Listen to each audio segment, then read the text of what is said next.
Boa noite, muita paz. Permitam-me agradecer pela oportunidade de estar aqui nesta casa de amor, mais uma vez, agora, nas comemorações de 38 anos. Isso é um presente de Deus na vida da gente. Essa casa que eu vi nascer lá na época, com as nossas queridíssimas Marias. E agora eu tenho a honra e a alegria de voltar, pela generosidade de vocês, hoje para trazer um tema interessante, que é a influência do Espiritismo no progresso. Quando o Chico sugeriu esse tema, eu adorei. Disse, que tema bom! Aí comecei a estudar.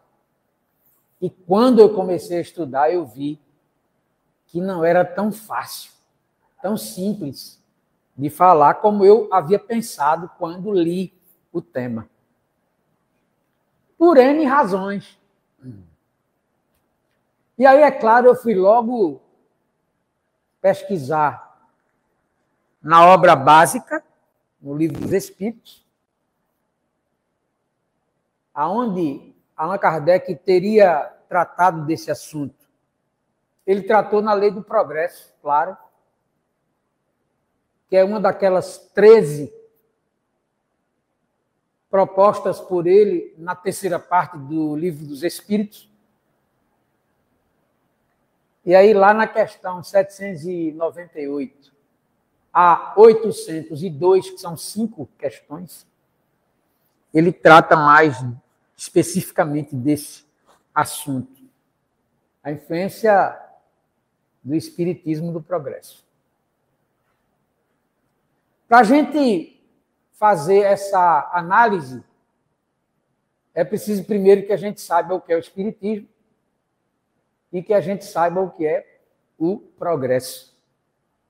Para então verificarmos se o Espiritismo é capaz de influenciar o progresso e, se é capaz, como seria essa influência.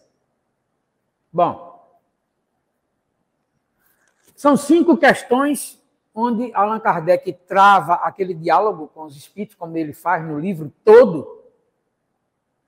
Ele começa perguntando aos espíritos se o espiritismo se tornaria um dia senso comum, ou seja, se todo mundo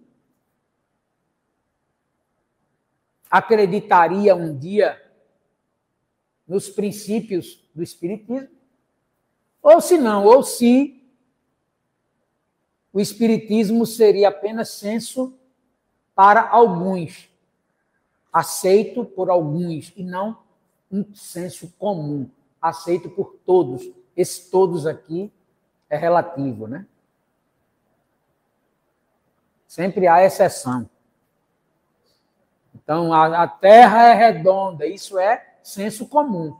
Mas há quem não acredite que a Terra seja redonda. Há quem ache que a Terra não é redonda. Ainda que a Terra redonda não seja objeto de análise e comprovação científica. Não precisa, nem da ciência.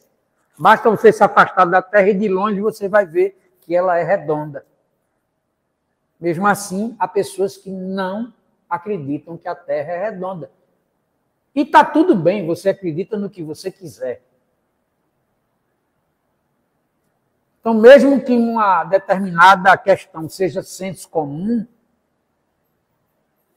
não é senso comum em 100% das pessoas, claro. E quando Kardec, então, pergunta se um dia o Espiritismo será senso comum, a resposta é sim. E por quê? Porque as bases do pensamento espírita os princípios básicos do Espiritismo são verdades universais, são expressões da própria natureza. Logo, mais cedo ou mais tarde, todos aceitarão estes princípios como verdades. Mas o interessante é que quando eu li várias vezes a pergunta e a resposta. Eu percebi que em nenhum momento os espíritos dizem que será senso comum a adesão ao espiritismo.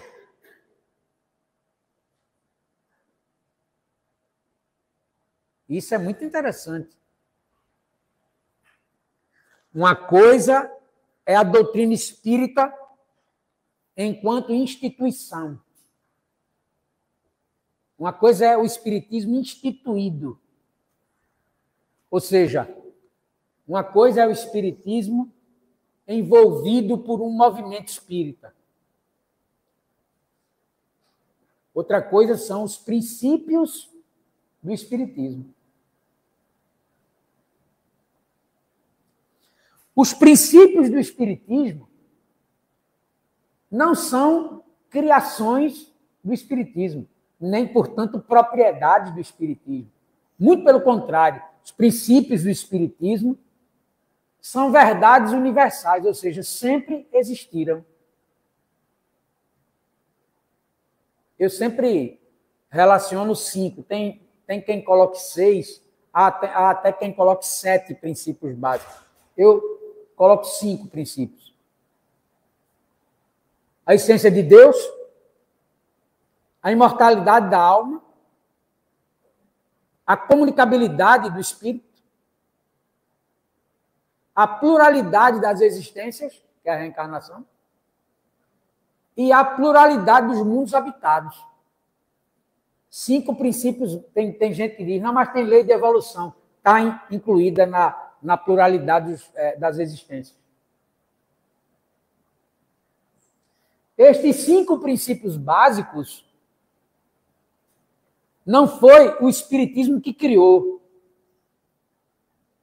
São leis da natureza, expressões da natureza. E um deles, que é Deus, é o criador de tudo. É o criador dessas expressões da natureza. Portanto, ser espírita é uma coisa. E acreditar nos princípios básicos do espiritismo é outra coisa. Então, nesse sentido, você pode encontrar uma pessoa, por exemplo, que considera a reencarnação uma verdade. Mas essa pessoa não é espírita.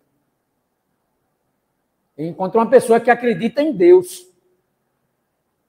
Mas não significa que a pessoa seja espírita. Há quem acredite na imortalidade da alma, sem ser espírita. Há quem acredite, inclusive, na comunicação dos espíritos, sem ser espírita. Então, o primeiro ponto é esse. O que se tornará senso comum um dia na humanidade são os princípios básicos do espiritismo, não o espiritismo.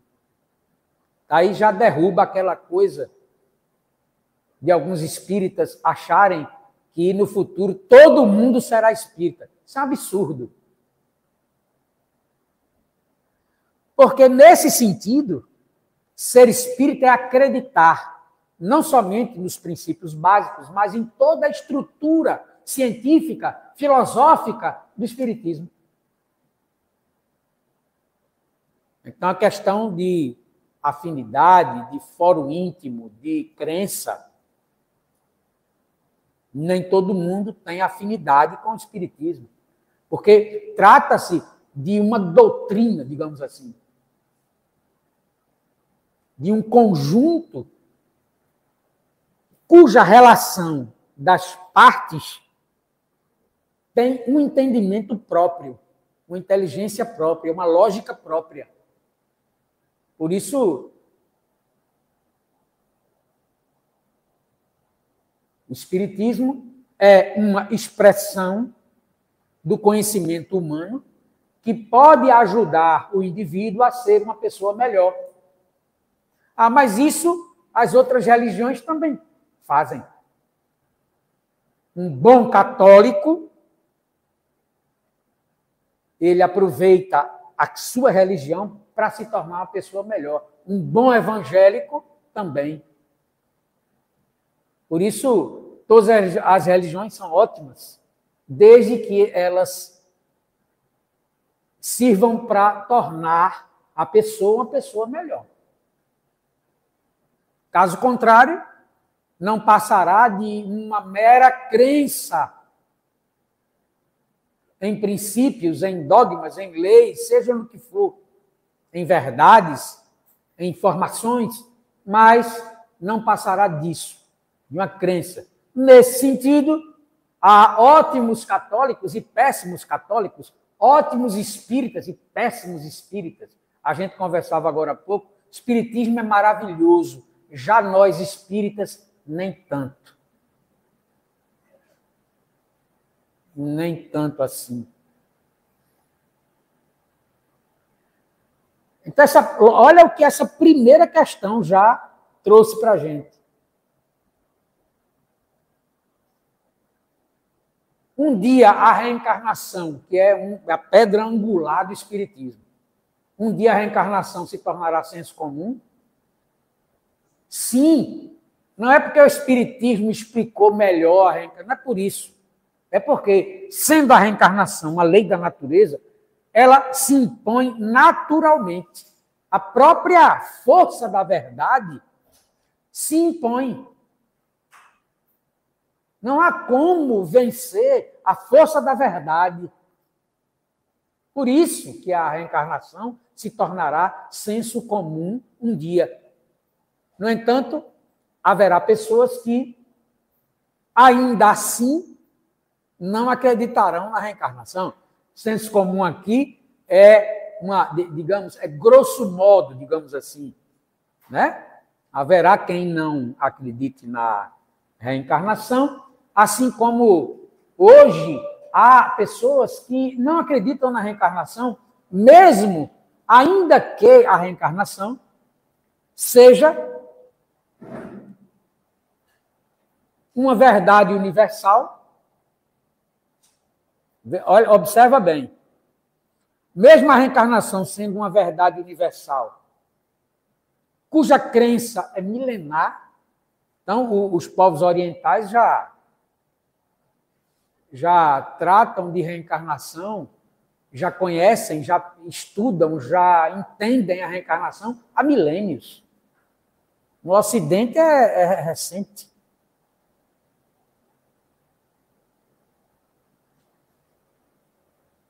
E por que não se tornou senso comum ainda a reencarnação? Será o espiritismo que a tornará senso comum? Também não. A reencarnação se tornará senso comum pela sua própria força, a força da verdade, que acontece num processo de construção digamos, de uma sensação. Não é pela razão, não é pela lógica, e não é também pelos fatos que comprovam. Porque nessas 5 perguntas tem uma hora que Allan Kardec diz: por que então que os espíritos não ensinaram essas coisas que estão ensinando agora, desde o começo? Por que eles não disseram logo como é a reencarnação? Por que eles não falaram logo de tudo isso? Cada coisa no seu tempo, os espíritos respondem. Espera aí, não é assim não. Você não dá uma comida, determinadas comidas, a um recém-nascido, porque ele não tem condições de digerir. Então, tudo no seu tempo, na sua hora, no seu momento. Porque na década de 70, a Stevenson publicou o livro 20 Casos Sugestivos de Reencarnação. A reencarnação sendo tratada pela academia, no meio acadêmico, sendo pesquisada na universidade, sendo registrada, catalogada, centenas de casos. Dessas centenas de casos, ele escolheu 20 que não tem para onde você correr. Se você lê o livro, você fica impressionado. Não tem como não existir reencarnação depois que você lê o livro 20 casos sugestivos de reencarnação. E por que não se tornou senso comum ainda? Porque para a ciência oficial, a reencarnação ainda não foi provada. Não tem um livro de Ian Stevenson? Ah, mas aí a gente já vai para outro campo, o campo da ciência. Para ser admitido como prova científica, tem que obedecer a um critério, uma metodologia. É um método, são 5 passos, o método oficial da ciência para provar uma coisa. Eu falei no ano passado sobre isso. Lembra? É que eu tenho a honra de estar aqui todo ano.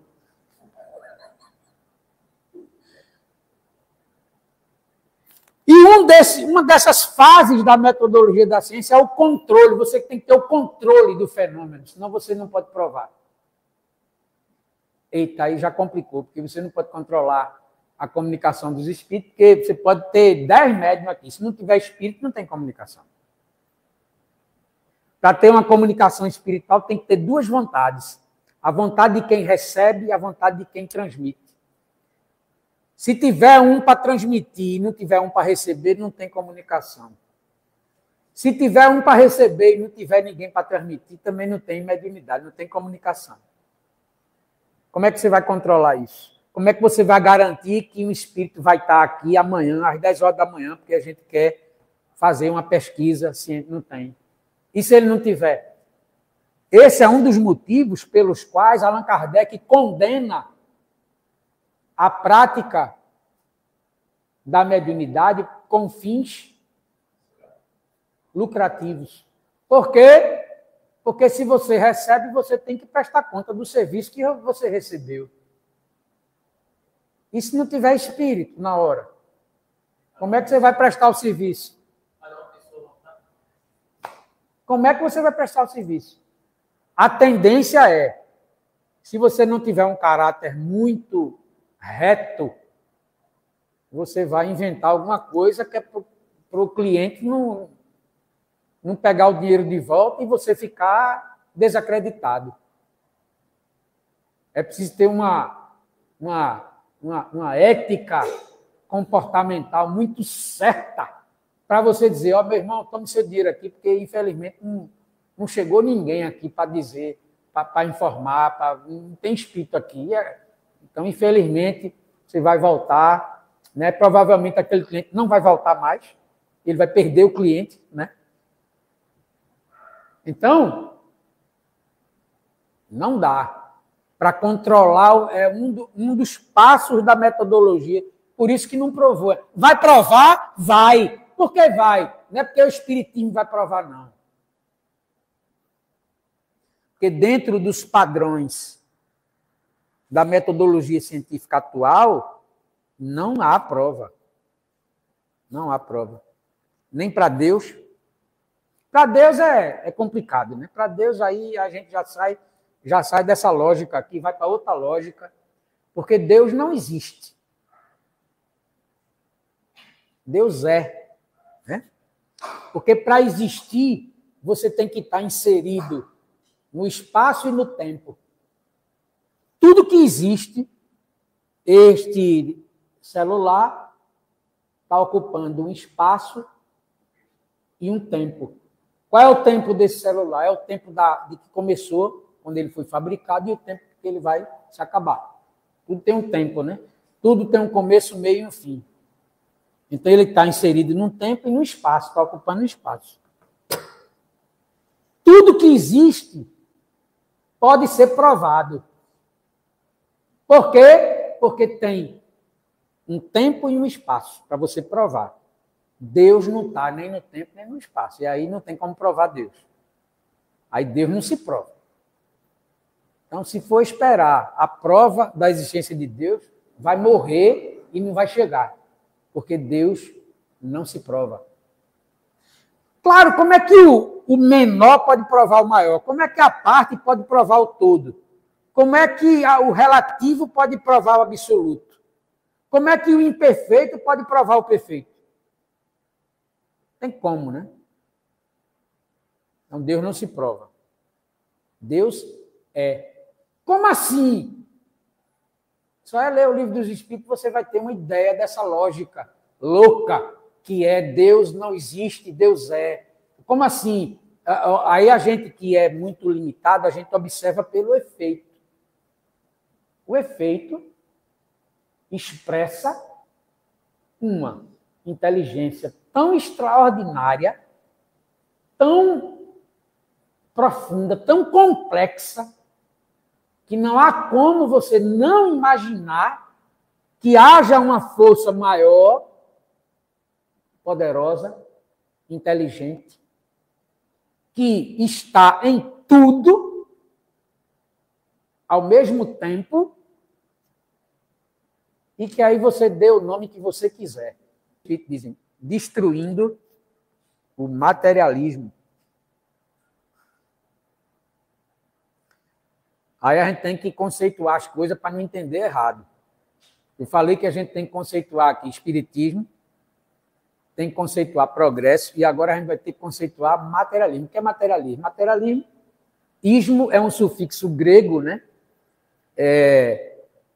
Que tem vários significados. Um deles é doutrina, um conjunto de informações, de verdades, uma linha filosófica de pensamento, digamos assim. Então, ismo, espiritismo é doutrina dos espíritos. Materialismo é doutrina da matéria. Então, materialismo, conceitualmente, significa a crença de que a matéria é a razão fundamental do universo. E, através dela, você pode explicar todos os fenômenos da natureza, psíquicos, mentais, emocionais, e todos os fenômenos sociais de relacionamento. Então, esse é o conceito de materialismo. Tem o materialismo histórico, que já é um desdobramento desse materialismo conceitual. Materialismo histórico inaugurado por Marx e Engels, que é muito mais uma leitura extraordinária, de uma grandeza e de uma beleza impressionante. O materialismo histórico de Karl Marx e de Engels. Quando Kardec diz destruir o materialismo, Kardec se refere mais ao materialismo enquanto visão de mundo focada apenas naquilo que você consegue perceber, na matéria. Tanto é que popularmente se convencionou dizer que uma pessoa pouco espiritualizada, uma pessoa muito ligada às coisas materiais, que dá muito valor às coisas materiais, é uma pessoa materialista. No senso comum, né? A gente chama essa pessoa de materialista, uma pessoa muito materialista, que é o contrário de espiritualista, ou de espiritualidade. Então, Kardec se refere muito mais a essa visão específica que deseja explicar a vida a partir apenas da matéria, e não considera o espírito. Ora, mas o espiritismo considera a matéria, claro, mas considera o espírito. Espiritismo, doutrina dos espíritos, ou seja, a explicação da vida não apenas pela matéria também, mas pelo espírito. Já que, quando Deus criou tudo, ele criou a partir de dois elementos básicos, espírito e matéria. Então, Deus criou o espírito e a matéria, e desses dois elementos básicos, todo o resto. Então, o espiritismo é. Agora a gente vai para a definição de espiritismo. Para mim, eu sempre trago essa definição, no ano retrasado eu trouxe, no ano passado eu trouxe, sempre trago, porque ela, para mim, serve de base para que eu entenda o que é o espiritismo. E, para mim, Kardec deu a melhor definição. Eu já ouvi várias definições de espiritismo. Muitas. Mas, para mim, essa é a mais profunda, é mais completa. Claro que tem a chancela de Allan Kardec, que aí já também tem um peso muito grande. Não é brincadeira, né? Que era ele que estava construindo aquela estrutura, né? Por isso que a expressão kardecismo ou kardecista não é de todo errada. Há muitas críticas, né? Tem gente que, não, o espiritismo só é espiritismo, não tem espiritismo kardecista. Herculano Pires discordava disso. Herculano Pires dizia até espiritismo kardecista, kardecismo, ele falava.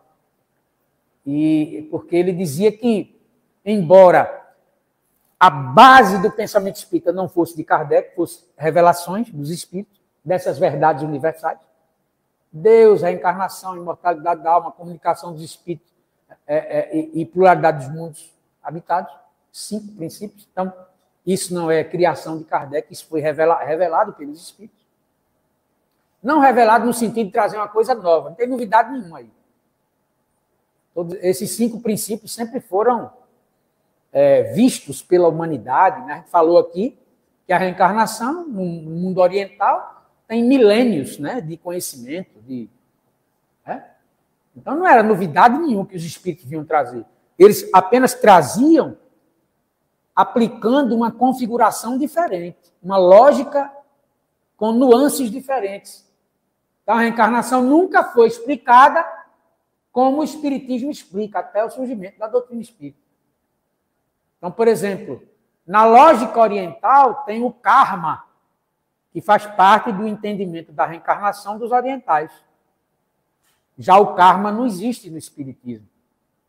Karma é um viés da lógica oriental da reencarnação, mas não é do espiritismo. Embora tenha a espírita que coloque karma como lógica espírita, mas não é. E termo espírita, que também não é. Bom, aí Kardec dá essa definição, que para mim é a melhor que tem, lá no Evangelho. Isso é muito curioso. Eu fiquei impressionado quando, pela primeira vez, eu li a definição de Espiritismo no Evangelho segundo o Espiritismo. Que, para muitos espíritas, é o livro que chancela, que confirma que o Espiritismo é uma religião. Para alguns espíritas enganados, que não é. Aí o que é que acontece? Observa bem. Lá no Evangelho segundo o Espiritismo, Kardec começa dando o conceito das revelações que o mundo recebeu numa determinada leitura, né? Numa leitura espírita. Né? Tem outras leituras, mas na leitura espírita, a primeira revelação teria sido a de Moisés. Teria sido porque esta não é a leitura, é uma leitura. A gente tem que acabar com essa presunção de dizer que tudo que o Espiritismo fala é a verdade. Não é. É uma verdade. Não é a verdade. Uma das. Né? Bom, porque o que é a verdade? A verdade em si, ela não existe. A verdade é o seu entendimento de um determinado assunto. Tanto é que a verdade, a reencarnação, a verdade é uma lei da natureza. Mas cada um entende de um jeito diferente. Ou não entende, ou não aceita. Então, verdade mesmo, absoluta, não existe. Cada um tem a sua. Inclusive sobre o espiritismo. Tem muito espírita para dizer, não, no que interessa não é a sua opinião, é a opinião do espiritismo, como se isso fosse possível. Você traduzir a opinião do espiritismo sem a intervenção mental de uma pessoa. Tem como. Onde é que está a visão do Espiritismo sem a visão de uma pessoa? Me diga onde é que eu vou lá hoje mesmo procurar. Não tem. Então, Kardec vem e, no Evangelho segundo o Espiritismo, ele dá a definição de Espiritismo muito interessante. Ele diz, Espiritismo é a ciência nova.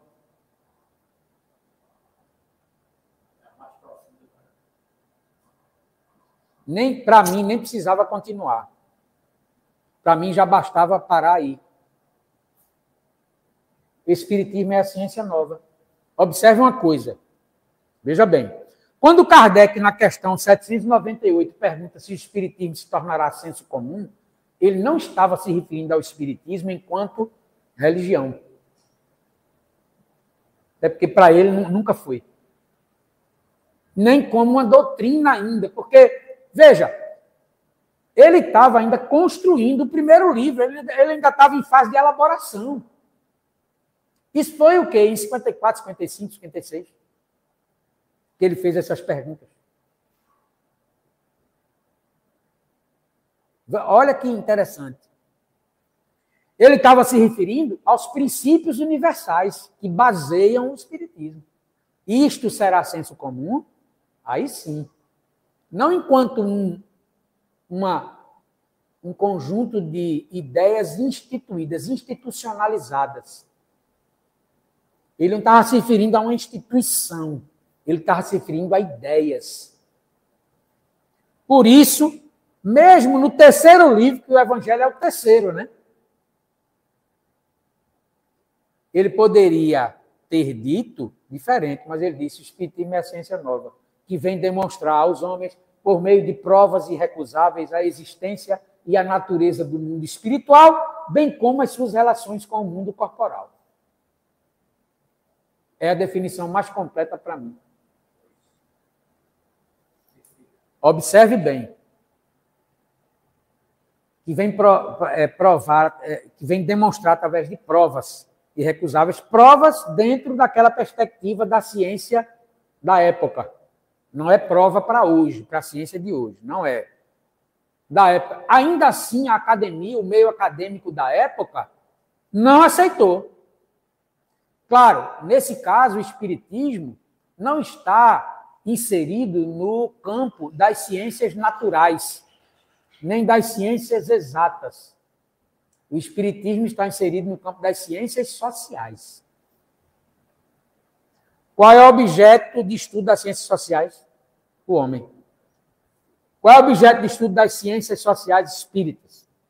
O homem, espírito também. O homem encarnado e o homem desencarnado. O homem enquanto essência. Ora fora, ora dentro do corpo. Então, o objeto de estudo do espiritismo é o homem, é o espírito humano. Que ora está desencarnado, ora está encarnado. Quando está desencarnado, continua mantendo as mesmas relações com quem está encarnado. As relações sociais se estabelecem entre espíritos e pessoas. Vivemos rodeados por uma nuvem de testemunhas. Então, no conceito de espiritismo, o espiritismo é ciência, dado por Kardec. Quem inventou que o espiritismo era religião foi Emmanuel no livro Consolador. Veja bem. Observe bem. Já havia no movimento espírita brasileiro um certo problema, um certo estranhamento, desde que o espiritismo veio para cá, no final do século XIX. Estudantes brasileiros que estudavam na Europa vieram para o Brasil e trouxeram o espiritismo de Kardec. Eu sempre considero que, quando o espiritismo chegou no Brasil, pegou um caldo cultural, um meio cultural eminentemente religioso. Sendo o espiritismo ciência, acredito eu que haveria, de fato, problemas para o espiritismo se instituir no Brasil como ciência. Como o espiritismo de Allan Kardec, digamos assim. Como queria Allan Kardec. E aí, já no final do século XIX, tinha uma certa divisão no movimento espírita. Espíritas religiosos e espíritas científicos. É claro que os espíritas científicos perderam. Há quem diga que o espiritismo que a gente tem no Brasil hoje já deixou de ser há muito tempo o espiritismo que Kardec propunha lá na época dele. Mas isso é uma outra discussão, que não é o caso hoje. O caso do tema de hoje, que é até que horas? 9. É a influência do espiritismo no progresso. Bom, progresso, evolução, lei de evolução. Só uma observação importante é que hoje já não se pratica mais a ideia, já não se defende mais a ideia de que a evolução tem a ver com uma trajetória linear, onde você parte do nada para o todo, do inferior para o superior, do menor para o maior. Isso não se fala mais. Hoje em dia é o quê? Evolução tem a ver com mudança. Tudo muda o tempo todo no mundo. Então, tudo está em processo de mudança, de transformação. Tudo. Isso.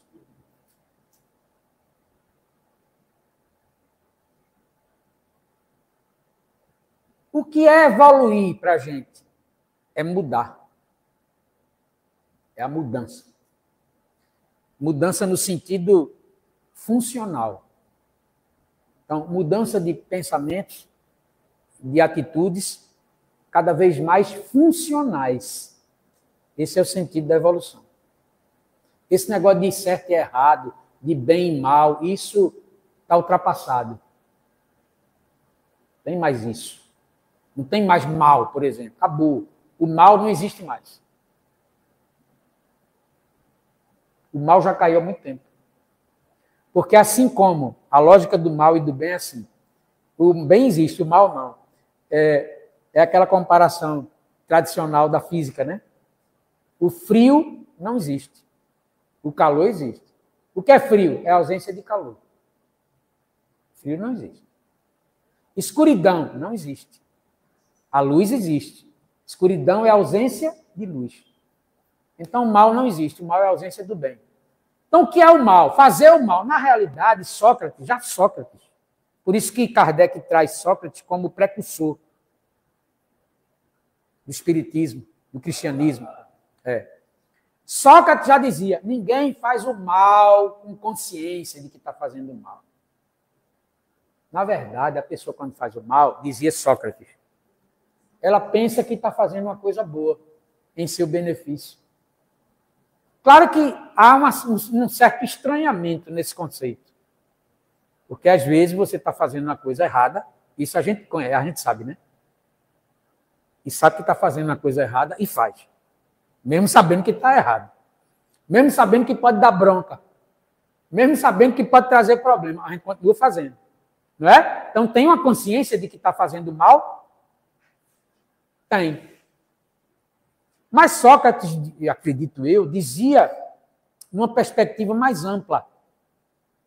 Na realidade, mesmo sabendo que está fazendo mal, você faz pela ignorância e não pelo mal propriamente dito. Bom, depois que eu descobri que os meus erros foram os meus melhores professores, depois que eu descobri que o erro é o melhor professor da gente, aí eu descobri também que quem disse que errar era pecado foi a religião. E a gente caiu nessa, a gente acreditou. A gente acreditou que é pecador. Na realidade, não existe pecador. Isso é uma criação religiosa. Você nunca foi um pecador.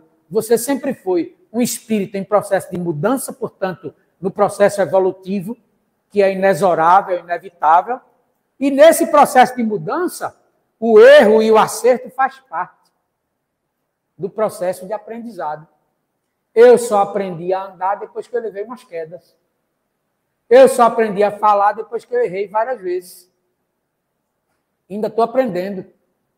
Outro dia, eu não me lembro a palavra que eu sempre falei errada. Esse, meu Deus, eu sei, até hoje eu falei essa palavra assim e era errado. Então, ainda estou aprendendo. Ora, errar faz parte. Eu diria até, erre muito. Porque quanto mais você errar, mais você vai aprender. Antigamente, meus irmãos mais velhos pegaram essa época da palmatória. Quando errava, minha irmã disse que uma vez ficou ajoelhada no caroço de milho. Isso é terrível, né? É deprimente, né? É uma tortura, né? Porque errou. Na minha época, era menos mal. Era deprimente também, mas era menos. Na minha época, época da ditadura militar, eu, quando errava, o professor colocava um X em cima da questão errada e um E de errado, bem grande, de vermelho, porque vermelho era sinônimo de comunista, coisa que não prestava. Então, se você não tirava a média, a nota dentro da média, você não prestava. Então, tinha que receber uma nota vermelha. E a nota azul era para quem tirava na média. Era o céu. Né? Veja, depois, a pedagogia percebeu que se você colocasse, sublinhasse a resposta errada e escrevesse a certa, o aluno ia comparar o certo e o errado. Aí ele aprendia o certo. Comparando, por comparação. Na realidade, a pedagogia descobriu que o erro é também um instrumento de aprendizado. Isso. Ou seja, o erro, então, deixa de ter essa conotação pesada, negativa, e passa a ser até necessário. Não, eu não diria necessário, eu diria inevitável. Tem como não errar? É possível não cometer erros? Claro que não. A gente erra todo dia. Que bom que a gente erra todo dia. Isso é prova de que a gente é incompleto. Se a gente é incompleto, a gente não é perfeito. Se a gente não é perfeito, a gente pode melhorar. Se a gente pode melhorar, a gente está no processo evolutivo. Então, veja como é interessante, né? O conceito de materialismo a que se referia Kardec é esse. É que no materialismo você tem uma visão mais estreita da realidade da vida. A doutrina espírita amplia. E aí o imaterial passa a fazer parte. Porque o material é um negócio muito pequeno, muito acanhado. É aquilo que os seus 5 sentidos é capaz de detectar. E aquilo que não faz parte desse âmbito, desse espaço detectável pelos 5 sentidos. E aquilo que está acima, que está além, que está para além dos sentidos. Onde é que fica? Bom, os espíritos, então, dizem que destruindo o materialismo. Aí Kardec, insatisfeito, ainda diz assim, mas será que não vai ter uma certa dificuldade, não? Será que o espiritismo não vai encontrar uma certa dificuldade no apego da maioria das pessoas à matéria?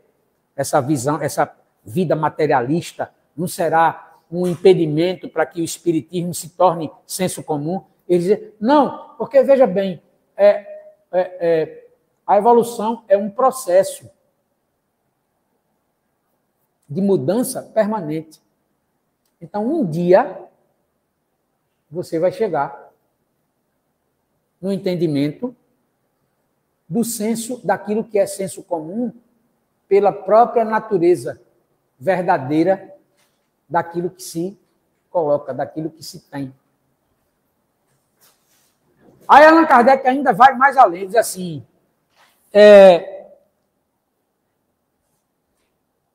por que é que os espíritos não ensinaram isso desde o começo?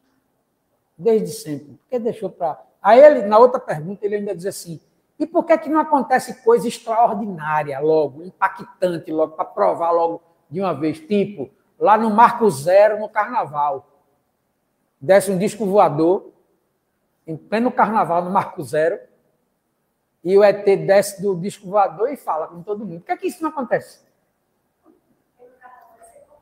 Todas as câmeras mostrando tudo, e iam achar que era uma alegoria, né? Que era No Galo, pronto, no Galo. 2 milhões de pessoas, desce um disco voador, em pleno Galo. Por que isso não... Porque aí os espíritos dizem, olha, não adianta, não adianta. Sabe por quê? No final das contas, os espíritos dizem assim a Kardec, sabe por que não adianta? Sabe por que não ia adiantar? Porque tem gente que diz assim, mesmo que eu veja, eu não acredito. Então, pronto. Não quero acreditar. Olha, tem muita gente que vê espírito e não acredita. O espírito aparece aqui. A depender da pessoa que esteja aqui, cada uma vai dar uma explicação diferente. Se tiver um índio da tribo dos Iorubás, na África, ele vai dizer que é Olorum. Olorum é o deus da tribo dos Iorubás.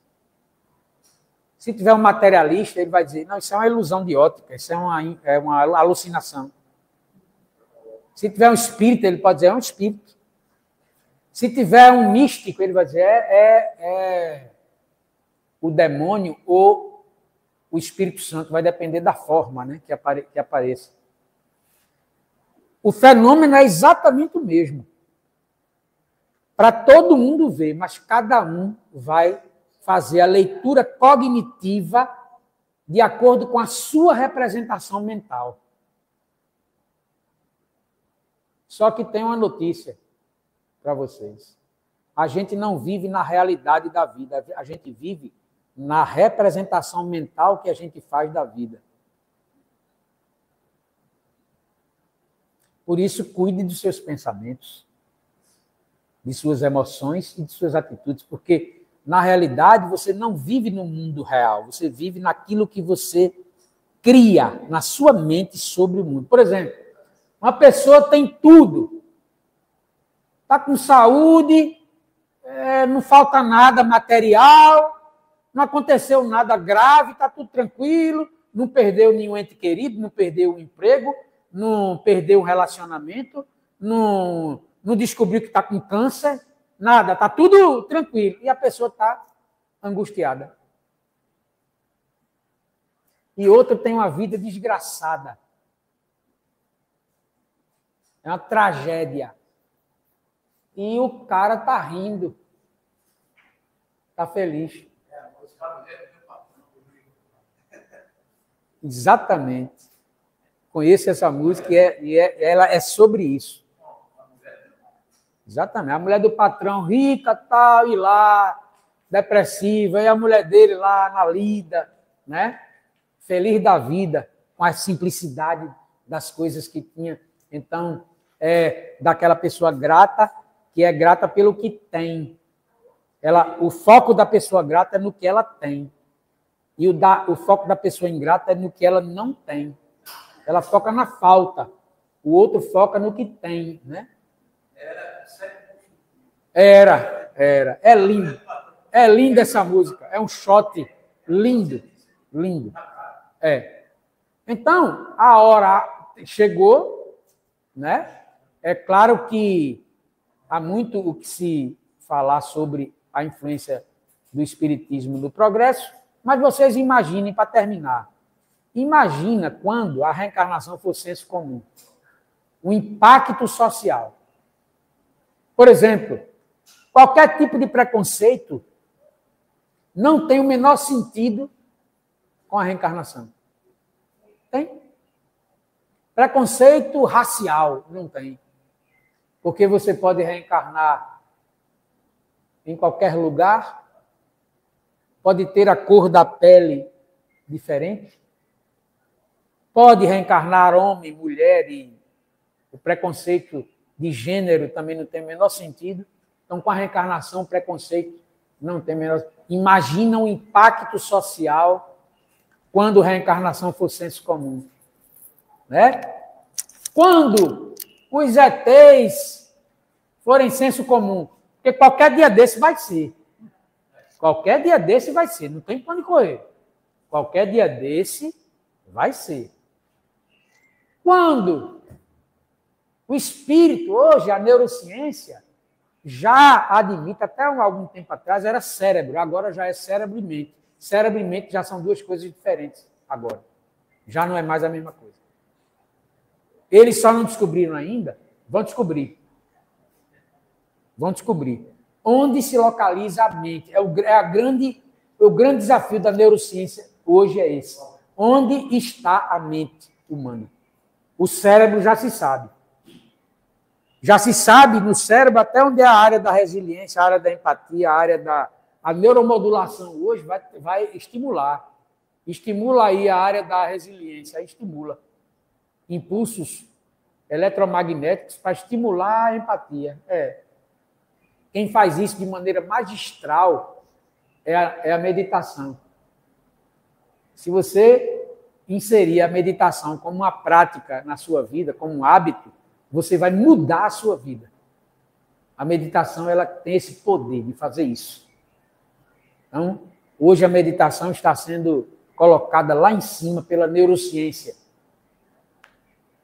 Ou seja, o espírito já vai ser senso comum. Ou seja, tudo aquilo que a doutrina trouxe vai ser senso comum. Pode não ser espírita, como eu falei no começo. Então, não é que todo mundo vai ser espírita de forma alguma. Não tem sentido isso. Mas que os princípios básicos da doutrina se tornarão senso comum, disso a gente não tem dúvida nenhuma, pela própria força da natureza verdadeira, por ser lei universal do próprio princípio. Muito obrigado pela oportunidade de conversar aqui com vocês, de estar aqui mais uma vez. Muito obrigado pelo convite. Parabéns, 38 anos maravilhosos. Eu não esqueço nunca as nossas queridas que estavam aqui no começo, né? E os nossos queridos que estavam aqui no começo. Muito obrigado, que Deus abençoe esta casa. Continue firme e forte na sua missão de acolher com amor as pessoas que a procuram. Muito obrigado.